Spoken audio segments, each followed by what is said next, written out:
Bloomberg Audio Studios. Podcasts, radio, news. This is the Bloomberg Daybreak Europe podcast. Good morning. It's Monday, the 1st of September. I'm Caroline Hepke in London. And I'm Stephen Carroll in Brussels. Coming up today, Xi, Modi and Putin meet in China as US tariffs and Western sanctions push the three countries to pursue closer ties. Trillions of dollars of global trade hang in the balance following the latest court ruling that Trump's tariffs are illegal. Plus a €2 trillion headache why major reforms to the Dutch pension system could cause further upheaval for Europe's battered bond markets. Let's start with a roundup of our top stories. India's Prime Minister Narendra Modi has used his first trip to China in 7 years to reset relations with Beijing while also shoring up ties with Russia as President Trump ratchets up tensions with all three countries. After talks with Chinese President Xi Jinping, both leaders pledged to be partners rather than rivals. Modi also met President Putin at the summit as relations between the two countries face scrutiny. Trump has lambasted India for buying Russian oil and last week slapped 50% tariffs on Indian goods. Henrietta Levin from the Centre for Strategic and International Studies says there's a lack of joined-up thinking in Washington on how it handles the three countries. There is no single Indo-Pacific strategy. There is no single China strategy coming out of Washington. You see many different strategies with different priorities playing out at once. So on the one hand, Secretary Rubio, the Secretary of State, has convened numerous meetings with his Quad counterparts, a grouping very dependent on Indian goodwill with India, Japan, Australia, and the US. On the other hand, you see President Trump, through his economic agencies, layering on these brutal tariffs with very little strategic rationale. Henrietta Levin speaking there as Modi looks to bolster India's economy in the face of Trump's tariffs. The United States is India's biggest export market and economists warn the tariffs could shave up to 0.8 percentage points off annual growth.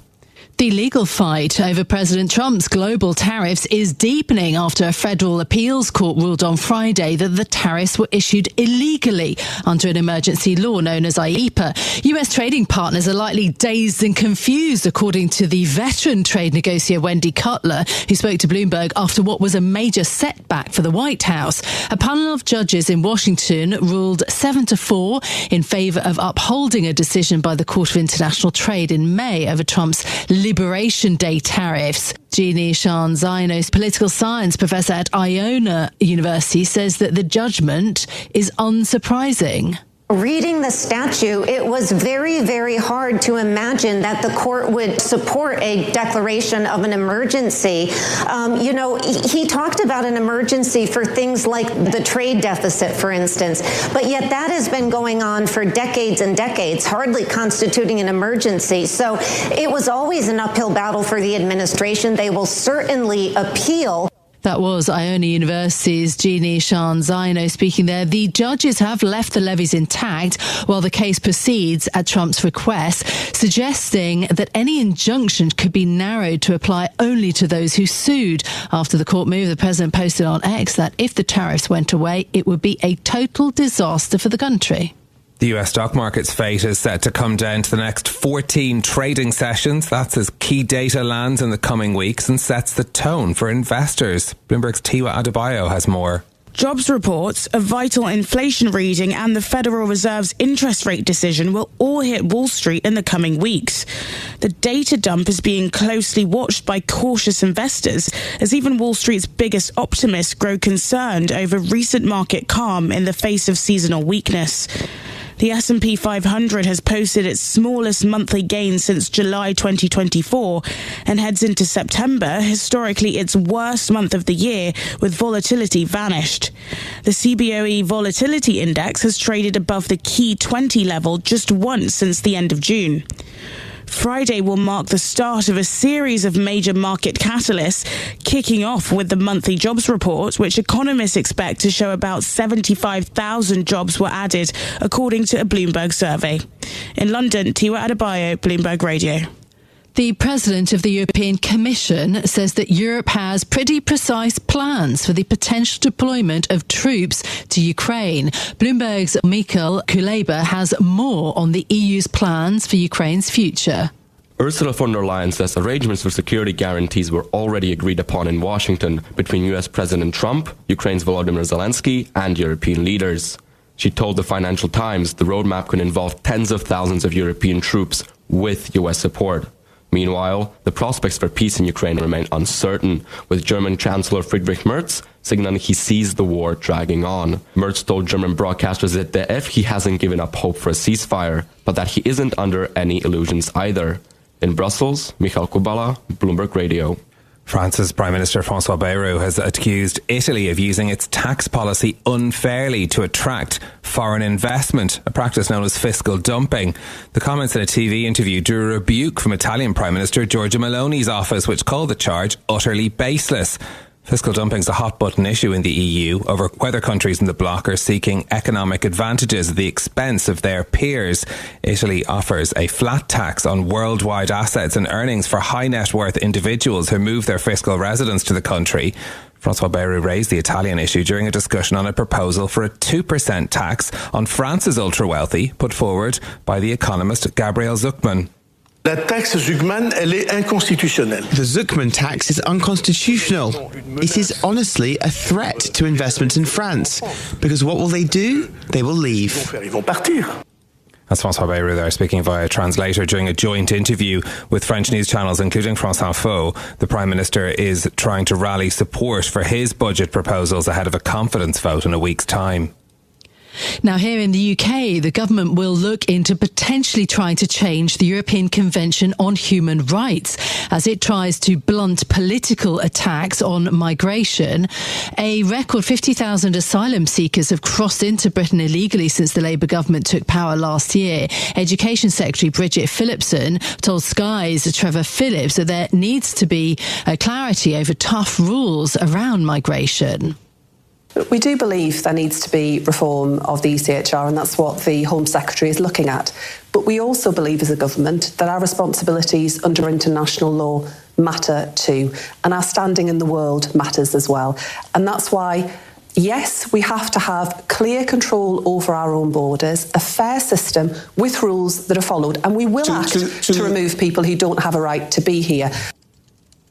That was Education Secretary Bridget Phillipson speaking after the Reform UK party made an eye-catching promise to deport 600,000 people if it wins the next general election due by 2029 in the UK. Reform have only 4 MPs in Parliament but are leading opinion polls. Those are your top stories. On the markets, the MSCI Asia Pacific Index is down 0.1%. The Nikkei in Tokyo down by 1.6% this morning. In Hong Kong, though, shares being lifted 1.8% at the moment, mainly by Alibaba. Shares are up by almost 18% today. Looking at the European stock futures session, we're seeing Euro Stoxx 50 futures up by 0.1%. US markets are closed today due to the Labour Day holiday. Now, in a moment, we'll bring you more on that meeting between Vladimir Putin and Narendra Modi, plus why a change in the Dutch pension system is making waves across Europe's bond markets. But as ever, there's always something that's caught our eye on a Monday that's a bit different. One of the great debates for cooks. Is cooking with gas really the best, Stephen Cowell? Well, I have had this debate with the chef in my life, and this is something that I've won the argument, essentially. So I'm thrilled about this piece from Olivia Rudgard, which is talking about the top chefs that are saying that induction is actually better than gas. It's quiet, it's more environmentally friendly, and the best chefs say that it is actually more precise when it comes to cooking. So she visited Koi, which is a 2 Michelin-starred restaurant on 180 Strand in London as well. The chef there switched to induction. This is something that it's actually, when I lived in France, that's when I realised that everyone's apartments had induction cooking rather than gas. So you have to get used to it, essentially. And it's because it takes up less space. It's much safer in an apartment building not to have gas, or especially older buildings where, you know, the infrastructure could have been there for a very long time when it comes to gas safety. But it heats things up faster, uses less energy. You have to replace all your pots, which is very annoying. But once you have that part done, I'm in favour. I'm an induction fan. Well, the thing is, it is actually being phased out in new builds in the UK. And if anyone knows me, you will know how baffled and frustrated I am with people putting in wood-burning stoves. So I didn't realise actually how bad for the environment, how bad for your health actually gas stoves are. The thing is, you have to kind of buy a top-end induction oven for it to really work well and for it to be as precise as some of the chefs are talking about. I'm not sure mine is that expensive. Well, you know what? They're not as expensive as you might think, I would say. There you go. We'll discuss later. You'll read that full story from Olivia Rodgard at Bloomberg.com and on the terminal. We'll put a link to it in our podcast show notes. Now let's bring you more now on India's Prime Minister Narendra Modi's diplomatic overtures to China and Russia at a meeting in Tianjin. Our Chief Asia correspondent Roslyn Matheson joins us now for more. Good morning, Ros. So Modi met with Vladimir Putin today at a time when his country's relationship with Russia is coming in for particular criticism from President Trump. Is this a show of defiance then from the Indian leader? Well, very much so. In fact, for India, it's with both Russia and China, because as you say, we know India's been under fire from the US, from Donald Trump and other officials over their purchases of Russian energy, even accusing India of funding the war in Ukraine. Peter Navarro, one of Trump's key aides on the weekend, saying India is nothing but a laundromat for the Kremlin.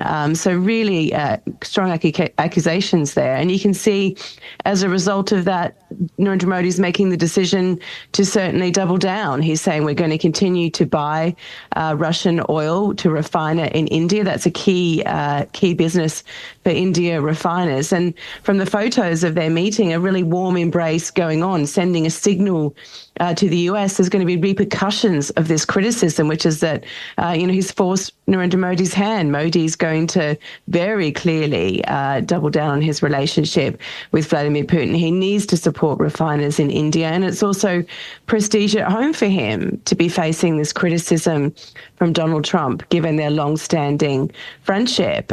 So he needs to show at home that he's standing up to the US in all of this. And a very conscious decision in that meeting, the warm embrace and the optics of it, to show that he's certainly not going to be changing course. But before he met Vladimir Putin, Narendra Modi spoke to Vladimir Zelensky of Ukraine and promised to deliver the appropriate signal to Russia. Was there any sign of that? Well, that's right. They did meet and they had a conversation about this. And certainly India has, like other countries, been pushing for a ceasefire in Ukraine and talking about the need to get towards a ceasefire because things have slowed very much on that front, as we know. The idea of a full push for peace, for example, or even the idea of Vladimir Putin meeting with Volodymyr Zelensky as the next step. So perhaps the hope was that Modi could use his leverage with Vladimir Putin to try and coax him into meeting with the Ukrainian president. There's no sign that happened, of course, and there's no sign that Putin is inclined to meet with Zelensky in general anytime soon, or to stop or slow his war in Ukraine. So if that message was passed on, at least to get towards a ceasefire, there's no sign that Vladimir Putin is keen to move on that front anytime soon. In terms of these diplomatic efforts, though, between China, Russia, India, it's all being driven, or many people see it being driven, by President Trump's trade war. The trade measures, though, have been in focus because federal courts in the US on Friday have issued this ruling upholding the fact that it's illegal. How significant is that really? Because there are limitations on the ruling. Well, that's right. I mean, it's certainly a setback for Trump and his trade ambitions. Essentially, as you say, that the tariffs were enacted illegally under a law that the court says was not for that purpose. And it covers quite a bit. Donald Trump's so-called Liberation Day tariffs, reciprocal tariffs, some of the extra tariffs on countries like China and Mexico. So if a final ruling is the same, that could upend all his trade deals. And then you have countries and companies demanding back the money that's been paid. They've got to rejigger their paperwork, their supply chains again to take that into account. There's already been a lot of that impact. But as you say, it does keep these tariffs in place for now, and there's a possibility that if the final ruling is that these tariffs were illegal, that ruling may only apply to those who sued, which was basically Democratic-led states and a small group of companies. So there's a lot of uncertainty around this. What does this ruling mean? What does a final ruling potentially mean? But if you're in the middle of talks right now, for example, Europe, Japan and so on, what you probably will do in the interim at least, you'll slow things down in terms of the trade conversations with the US because you don't want to commit. So there's immediate impact of this ruling. And then, of course, there's the big question of what would happen if a final ruling does uphold this. Yeah, plenty to watch on that front as well. For now, our Chief Asia correspondent, Rosalind Matheson, thank you. Stay with us. More from Bloomberg Daybreak Europe coming up after this. Now, let's move on and think about a story here in Europe. There's a near €2 trillion upheaval coming for European bond markets, capping a year that has already been marked by tariffs, by deficit worries, and now this political crisis in France. The storm is centred on a long-planned reform of the European Union's biggest pension system. In the Netherlands, IFX and rates reporter Alice Gledhill joins us now for more on this. Alice, good morning. What is changing then in the Dutch pension system? Good morning. Yeah, so this change has been years in the making, and essentially the system is moving from a defined benefit one to a defined contribution system, and that's similar to a transition that we've undergone in the UK for people who are familiar with the system here. And it really just reflects changes in society. So you have, as you do in a lot of cultures around the world, an aging population, people are changing their jobs sort of through their careers and so on. So as you mentioned, there's a huge amount of money at stake. The Dutch pension funds have accumulated total assets of around or almost €2 trillion. They're much the biggest system in the euro area. Now, a small number of funds have already switched, but the first big tranche is going to happen around the start of 2026, and then the rest, in theory, will mostly go at the start of 2027. And under the new system, individual pension members will have their own independent pension pots, and the money in those pots will be invested differently depending on how old you are. So younger people's savings will be skewed more towards risky assets like equities or maybe credit, and older people will be more heavily invested in safer securities, things like government bonds and so on. So what sort of effect is this having on markets then, I suppose, and what's the potential change this could mean for markets?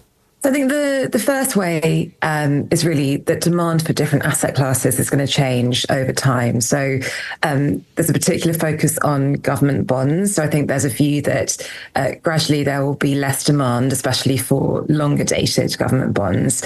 Now, it's important to remember that's at a time when governments globally are issuing more and more debt. So there's a concern that you're going to get a sort of mismatch, I guess, in terms of supply and demand. And it's a big enough concern that some investors like BlackRock or JP Morgan Asset Management have said that they're cautious, or at least it's another reason to be cautious on the long end of European yield curves. Then there's another aspect, which is the impact of the transition on some derivatives known as interest rate swaps. Now, the Dutch pension funds have used these very long-dated swaps for a long time to hedge their interest rate risk, and that's just to make sure that they can pay their retirees further down the line, whatever happens to interest rates and borrowing costs. Now, the transition means there'll be less demand for those very long-dated hedges. And the risk that everyone's been worried about is that the pension funds are going to go all in at once and try and unwind them en masse, perhaps in December or kind of in January this year. And that's a time of year, particularly around Christmas, when liquidity is poor anyway. So you can see that already being priced in some instruments. So, for example, types of derivatives known as swaptions, that's a measure of where volatility might be in the coming months. And you can see that people are positioning for an uptick in terms of volatility. Of course, it might all be fine. This transition has been a long time coming. It's been well flagged. You've got lots of market participants like hedge funds and so on, sort of pre-positioning. So, positioning to make a profit from this trade. But there really is very little visibility over how it's all going to pan out. There's still lots of uncertainty over, which pension funds will transition when and just how they're going to do that. So I think, the chance of volatility around sort of year end into January is seen as high.